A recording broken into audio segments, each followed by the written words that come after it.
All right, part 10 of our healthy eating course or video series. I'm bringing it all together with meal planning. So meal planning can be one of the single most important aspects of developing a healthy lifestyle, period.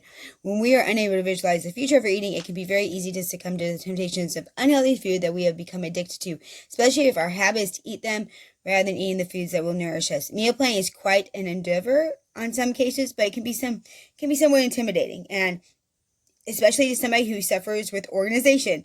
If you find yourself having a hard time meal planning, don't fret. There are many ways you can begin to delve into meal planning that are fun and easy, whether you struggle with creativity in the kitchen or not. There are many meal planning kits you can buy. Many of them have the option of ordering boxes and fresh foods to cook, which include recipes you can use. This can be very helpful if you're not used to cooking, which is often the case, especially when poor eating habits and busy work schedules make it difficult to carve out time necessary to make full, nourishing meals. The first step, though, in meal planning is research. If you're going to get yourself healthy, you have a lot of options. Researching recipes is your best first place start.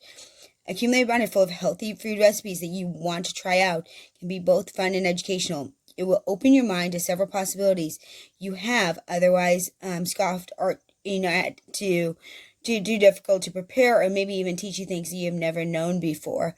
And if you want more video series, or if you'd like a way to actually get recipes weekly, please message me and I will get you in touch with a resource that you can use that's a part of what I use with my clients, and it will get you on where you have recipes and videos to go along with it right there where you could watch them making it and you could do it too. But recipes can be very mind-opening, especially when you are just making new discoveries. Cooking can be a hard habit to get into, but once you begin to master it, you will be surprised by how much freedom you can find putting a delicious meal together for both yourself and both, health conscious and delicious. So look at recipes books, or jump online, watch some of my videos, reach out to me, like lots of different things.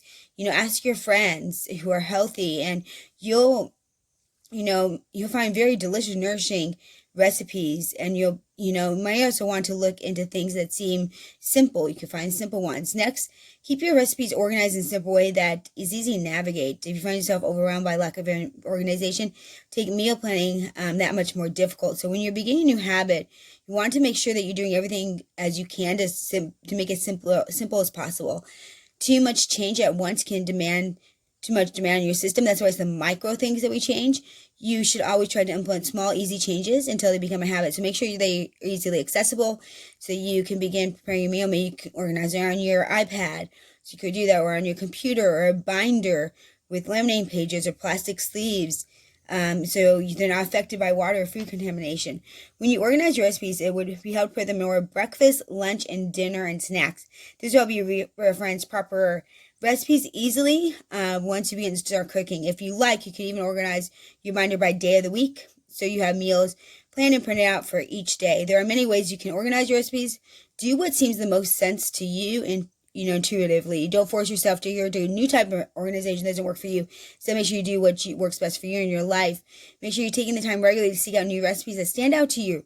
Get your creative juices flowing. There are many types of recipes you can try, and the more you attempt, the more interesting healthy eating can be. Next, explore, like Excel or Microsoft Office that will help you organize your meal planning. On Excel, you'll find a plethora of templates that you can choose from to help yourself plan your meals, day, time, week, and this can be highly valuable. If you prefer not to use Excel, you could download your phone, tablet, something that you can organize, look at different apps and those kind of things that are designed towards meal planning.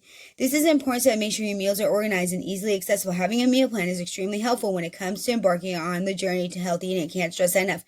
Creating habits takes time, patience, and it is inevitable that you will slip somewhere along the way, but that doesn't mean that you have to stay stuck in the ground. Actually, it means that you're going to have to get back up and keep trying, because giving up is far easier than sticking to any plan.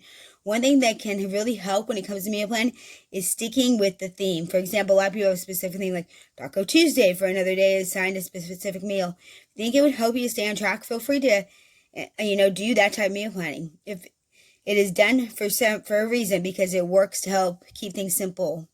It can also be very annoying to find yourself stuck doing a lot of planning and preparation every single week. So if you find things that are easy, that can be a good way to do it. You can have a theme bi-weekly basis, such as Taco Tuesday one night and maybe rice and vegetables Tuesday, the next Tuesday, and alternate. There's no wrong way to do your meals. You have to make sure that you do something that you can observe and actually follow through. Without follow through, everything else becomes redundant and difficult. Something that can help you succeed at meal planning is accountability. If you let someone know who cares about you, that you're attempting to plan your meals, ask them if they would be willing to help you stick to your routine. This can help you by adding questions about how things are going or whether you're staying on track. They must choose to encourage you and cheer you on in your endeavors. However, they choose to support you. This can be rewarding for both of you. If you're a positive, supportive person, it can be great to know that you have people rallied in your corner who truly want you to succeed. Just make sure you're weeding out toxic people who bring you down, turning your attention into themselves, or making you feel as if you will be difficult for you to accomplish your goals. Sure, constructive feedback can be incredibly useful, but if you're not seeking constructive feedback, it can be at times toxic. Make sure you understand the difference between toxic and a person masquerading as a supportive person and a supportive person who truly wants to see you thrive. Another way to take your accountability is by taking personal accountability. Personal accountability can be achieved through journaling, self-affirmation, talking to yourself about your goals. What did you do internally out loud? Reflect in morning and night. Can be a good way to help you stay focused on your task and whether or not you're doing the things that will lead you to your success and accomplishment.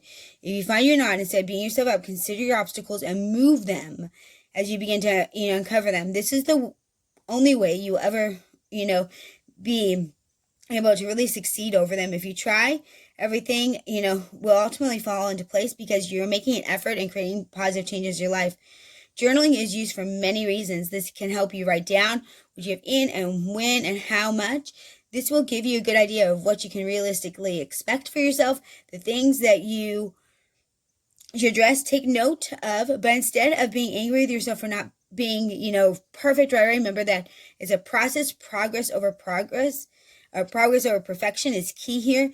Go slowly. Instead of implementing the entire change of routine, plan out every meal next month, which you have never done. Start slow, maybe 2 meals a week, maybe only breakfast, maybe only 3 dinners. Make it comfortable, make it something you can stick to, not shock your system. Gradual change is lasting. And journaling about your experience will help you uncover your innermost thoughts about the process and things that might not realize that are there that are holding you back. You begin to sense patterns in your behavior and possibly predict when you might find yourself tempted to get off track and why. If you're able to identify these trigger points, it will be easier to avoid them in the future. Meal planning is very fun and exciting. Even if you're not the type of person who likes organization, it can be very rewarding to think about exactly what you're going to put in your body, take the steps to actually do it. Everybody deserves a chance to become the healthiest and most healthy version of themselves possible. With meal planning, and a healthy dose of self-esteem, you'll be well on your way to actually implementing making these changes in your life. And so, remember, you've got this. Great thing to do is to buy your groceries and actually prep all your meals on a Sunday, and that way and then put them into containers with healthy portions and put them into that fridge or the freezer, and that way all you have to do is warm things up. That's something that I do. That's something I have my clients do. It's the best way to do it, and it's worth the time that you take. So, you've got this. I believe in you. If there's any way I can support you, please reach out to me. If you want to be part of one of my accountability groups on being accountable lives of living a fit life, please reach out to me and let me know. Get you those details as well. In the next video, we're going to conclude, and then we're going to talk to you about some free resources for you and next steps, next video series that are coming to continue helping you on this journey. So taking medicine but eating unhealthy is a harsh way to, of ignoring your doctor, right? So we need to make sure that we are fueling your bodies. You've got this. It needs to be done. It needs to be done in the right way. So make sure you follow the guidelines in this video series and you will be successful. And definitely check out the last video in the series so you can download the free resources, which is actually going to give you a structured way of implementing this. So if you haven't met before, my name is Jen Plakey, Holistic Empowerment Coach. I work a lot with binge eaters and emotional eaters and really help them move from that place of stuck by looking at the whole individual, because I know that unless we're fit in our mind and our emotions and deal with those correctly, we'll never be fit in our body or in our nutrition. And so I do my own 180 in life. And when I did that, I discovered a new path, a new way, the lasting way to actually a sustainable weight loss and being fit and healthy through our micro habits, through my nutrition coaching, group fitness, life and transformation coaching, and personal training of 20 years. I'm here to help you on this journey any way I possibly can. Be brave, be kind, live authentically, and shine. Remember, you're just one habit away. Maybe the habit is what we just talked about. Let's meal plan. Let me know what your questions are in the comments so I could make a video and answer them.